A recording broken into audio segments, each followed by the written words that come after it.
नमस्कार, स्वागत है आपका एक नई वीडियो में। यूनाइटेड नेशंस, यस, 24 अक्टूबर को आज हम यूनाइटेड नेशंस का दिवस मना रहे हैं। आज ही के दिन 24 अक्टूबर 1945 को यूनाइटेड नेशंस की स्थापना हुई थी।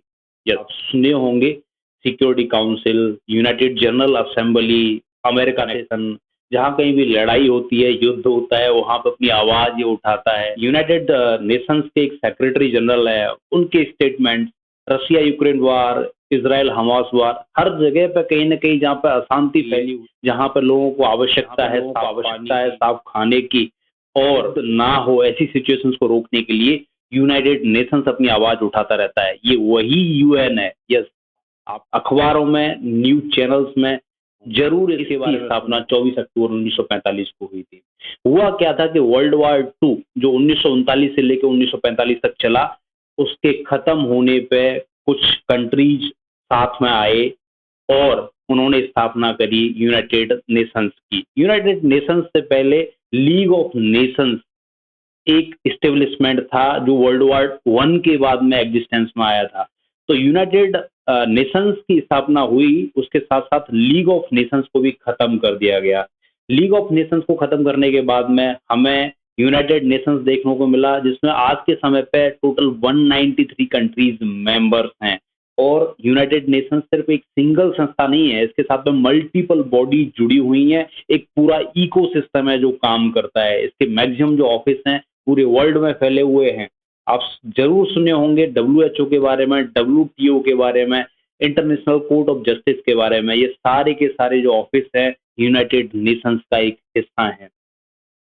तो पर्पस क्या था यूनाइटेड नेशंस को स्टेब्लिश करने का? लीग ऑफ नेशंस को हटाया गया। लीग ऑफ नेशंस एक लिमिटेड संस्था थी। यूनाइटेड नेशंस को मल्टीपल रोल देने के बाद, बहुत ज्यादा रेस्पॉन्सिबिलिटी देने के बाद एक ऐसा विचार सामने लाया गया। वर्ल्ड वार वन हो चुका है, टू हो चुका है, आगे वर्ल्ड वार कभी इतिहास में हो ही ना, इस सिचुएशन को अवॉइड करने के लिए यूनाइटेड को बनाया गया और इससे कुछ जिम्मेदारियां सौंपी गई। आप स्क्रीन पर देख पा रहे होंगे, इसके कुछ पर्पस हैं, ये उसके काम है। ये मेंटेन करता है नेशनल पीस और सिक्योरिटी हर जगह पे। नेशंस के बीच में रिलेशंस बढ़ाने के लिए यूनाइटेड नेशंस अच्छी तरीके से काम करता है। इक्वल राइट सबको मिले हैं, सेल्फ डिटर्मिनेशन, सारे जो नेशंस हैं चाहे वो छोटे हैं बड़े हैं, एक तरीके से काम कर रहे हों। हर जगह पे ह्यूमन राइट्स और फ्रीडम के साथ में लोग आगे बढ़ रहे हों, और जहां कहीं पे भी कुछ प्रॉब्लम्स आ रही हैं वहां पे अपनी आवाज उठाने के लिए फोरम्स प्रोवाइड करता है। कॉपरेशन, सिक्योरिटी, पीस, ये अहम मुद्दे हैं पूरे वर्ल्ड लेवल में जो यूनाइटेड नेशंस मेंशन करता है और इंश्योर करता है कि ये चीजें ऐसे की ऐसी काम करती रहें, कहीं पे भी टसल ना हो, कहीं पे भी लड़ाई ना हो, कहीं पे किसी के अधिकार ना छीने जाएं। तो ये इसके पर्पज हैं। प्रिंसिपल ऑर्गेन्स, अब यूनाइटेड नेशंस अकेली संस्था नहीं है, जैसा कि मैंने पहले भी बताया, इसकी कुछ बॉडीज हैं, कुछ ऑर्गेन्स हैं, जिनमें जनरल असेंबली, सिक्योरिटी काउंसिल, ये अहम है। आइए इनको डिटेल में हम डिस्कस करते हैं। सबसे पहले आप स्क्रीन पर देख पा रहे होंगे United general assembly. Yes, USA में इसका हेडक्वार्टर है। यूनाइटेड जनरल असेंबली आप समझ लीजिए जैसे कि हर कंट्री में एक संसद भवन होता है, हमारे यहाँ पे जैसे पार्लियामेंट है।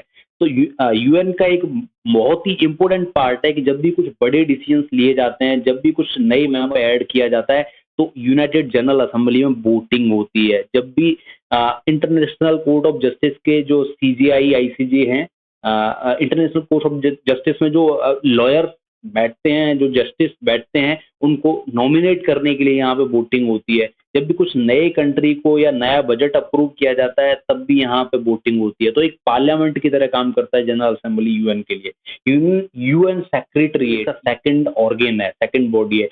ये क्या है, इसका दफ्तर है, आप बोल सकते हो ऑफिस है। किसी भी संस्था को रन करने के लिए एक ऑफिस की जरूरत पड़ती है, तो वो है यूएन के लिए यूएन सेक्रेटरीट। इसका जो सेक्रेटरी जनरल है वो यहाँ पे बैठता है, सारी एक्टिविटीज यहाँ मैनेज करता है, क्या टास्क हैं, कैसे उनको एग्जीक्यूट किया जाएगा, ये सेक्रेटरीट में डिस्कस होता है। तीसरा नंबर आता है इंटरनेशनल कोर्ट ऑफ जस्टिस का। दो स्टेट्स के बीच में अगर कोई विवाद चल रहा है, मान के चलो कि साउथ चाइना चल रहा है, फिलीपींस और चाइना के बीच में, तो ये मामला अगर इंटरनेशनल कोर्ट ऑफ जस्टिस में जाता है तो वहां पे बैठे हुए जो जजेस हैं, जो भी मेंबर्स हैं, वो फैसला लेंगे और किस कंट्री को ये बिलोंग करता है। जैसे इस केस में चाइना और फिलीपींस में, फिलीपींस के फैसले पक्ष में फैसला आया था, वो बात अलग है कि वो कंट्रीज फॉलो करते हैं, मानते हैं कि नहीं मानते, लेकिन ये अपना काम बखूबी करते हैं। कोई भी मैटर इनके पास में जाता है, दो स्टेट्स के बीच में जो जुड़ा हुआ मामला है उसकी तहकीकात करके उसमें अपना वर्डिक्ट सुनाना, ये काम इंटरनेशनल कोर्ट ऑफ जस्टिस के थ्रू किया जाता है। अगला नंबर आता है यूएन सिक्योरिटी काउंसिल का। आपको जरूर सुना होगा, 5 कंट्रीज पूरी दुनिया में ऐसे हैं, Russia, China, France, United kingdom और यूएसए, जिनके पास वीटो पावर है। वीटो पावर का मतलब है कि ये इंटरनेशनल पीस और सिक्योरिटी को मेंटेन करने के लिए इनिशिएटिव्स लेंगे, इनको कुछ स्पेशल अधिकार दिए गए हैं। इसके साथ साथ जो 10 कंट्रीज और होते हैं जिनको हम नॉन परमानेंट मेंबर्स बोलते हैं, ये कंट्रीज भी साथ में काम करते हैं इंटरनेशनल पीस और सिक्योरिटी को मेंटेन करने के लिए। लेकिन वीटो पावर की अगर बात करें तो ये 5 मेंबर हैं जिनको वीटो पावर मिली हुई है। यूनाइटेड सिक्योरिटी काउंसिल ये सिक्योरिटी और पीस को इंश्योर करता है। UN economic and social council, अब यूएन का काम सिर्फ सिक्योरिटी और पीस का ही नहीं है, इनका काम ट्रेड को बढ़ावा देना भी है, फ्रेंडली रिलेशंस को भी इंश्योर करना है। तो ये काम यूएन का जो इकोनॉमिक और सोशल काउंसिल बॉडी है वो इंश्योर करती है कि लोगों के बीच में कॉपरेशन बढ़े, कोऑर्डिनेशन बढ़े, लोग ट्रेड ज्यादा करें। एक और लास्ट में यूएन ट्रस्टीशिप काउंसिल, आपने सुना होगा। हालांकि 1994 के बाद में इसका जो रोल है वो खत्म कर दिया गया है और इसे करंटली इनएक्टिव कर दिया गया है। हुआ क्या था कि जब लीग ऑफ नेशंस खत्म हुआ था और यूनाइटेड नेशंस शुरू हो रहा था, सारे मुद्दे ऐसे थे जो लीग ऑफ नेशंस लेके उस पर काम कर रहा था। तो जो गैप क्रिएट ना हो, लीग ऑफ नेशंस से यूनाइटेड नेशंस को चीजें आसानी से ट्रांसफर हो जाएं और जो मैटर पेंडिंग चल रहे हैं उनको भी इंश्योर कर सके, यूनाइटेड नेशंस उचित कार्रवाई कर सके। इसीलिए उस टाइम पे यूएन ट्रस्टीशिप काउंसिल बनाई गई थी, जो आज के टाइम पे इनएक्टिव कर दी गई है।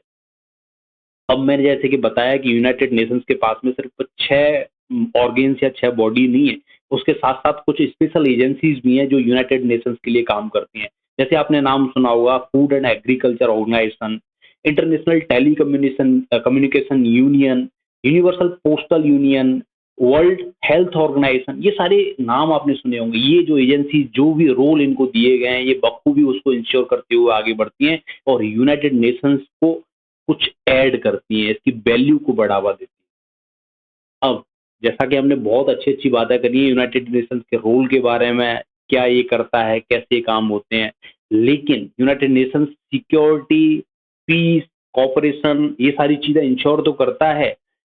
इसके साथ साथ कुछ क्रिटिसिज्म भी यूएन के साथ में जुड़े हुए हैं। जैसे बहुत सारे कंट्रीज इस पर बोलते हैं कि यूनाइटेड नेशंस है ना, कुछ कंट्रीज को ही रिप्रेजेंट कर पाता है, जो वीटो पावर कंट्रीज है उनकी, और कुछ कंट्रीज बोलते हैं कि इसके हेडक्वार्टर्स मैक्सिमम यूएसए में है, तो जो इन्फ्लुएंस रहता है वो वेस्टर्न कंट्रीज का इनके डिसीजंस पे इन्फ्लुएंस रहता है। कुछ कंट्रीज बोलते हैं कि ये अपने हिसाब से कार्रवाई करते हैं कि कहाँ पे कार्रवाई करनी है, इनको कहाँ पे किसका पक्ष रखना है, उसमें भी पक्षपात होती है। जैसा कि हम रिसेंट कुछ एग्जांपल्स देखें, रशिया यूक्रेन वॉर हो गया, इजराइल हमास वॉर हो गया, इसमें यूएन ने अपने स्टेटमेंट्स तो दिए लेकिन लोगों ने, कंट्रीज ने फॉलो ही नहीं किए। Russia being a veto power country, being a permanent security council country, has denied the statements given by United Nations. तो उसका जो परमानेंट मेंबर है वही उसकी बात नहीं मान रहा, तो पावर कहीं ना कहीं इसकी है वो डाइल्यूट हो जाती है, इन्फ्लुएंस कुछ कंट्रीज का जाता है, कुछ का कम है, तो लोग अपना ट्रस्ट भी इसमें लूज करते हैं। कुछ वो तो ओवरऑल क्या है कि इन्फ्लुएंस में काम कर रहा है यूनाइटेड नेशंस, तो इसीलिए लोग बोलते हैं कि ये लंगड़ी लूली ऑर्गेनाइजेशन है। हालांकि ह्यूमन बारे में अगर बात करो तो पूरे वर्ल्ड में कहीं पे भी अगर कोई युद्ध हो रहा है तो ह्यूमैनिटेरियन एड इंश्योर कराने के लिए यूएन का बहुत बड़ा योगदान रहा है। और हम ये भी नहीं भूल सकते कि इसको नोबेल प्राइज बहुत बार मिल चुका है। तो क्रिटिसिज्म होने के बावजूद भी आप समझ सकते हो कि यूएन का जो रोल है काफी क्रिटिकल था और है और रहेगा आगे भी, चाहे कुछ कंट्रीज इसकी बात बेशक ना सुनते हो। Okay, so this is all about UN. This is the statement of my channel. 90% of you have not subscribed this channel, and without subscribing this, you are watching this. Okay, so if you want to get regularly the updates regarding such topics, please do subscribe this channel. Or Hilal, thanks for watching this. Jai.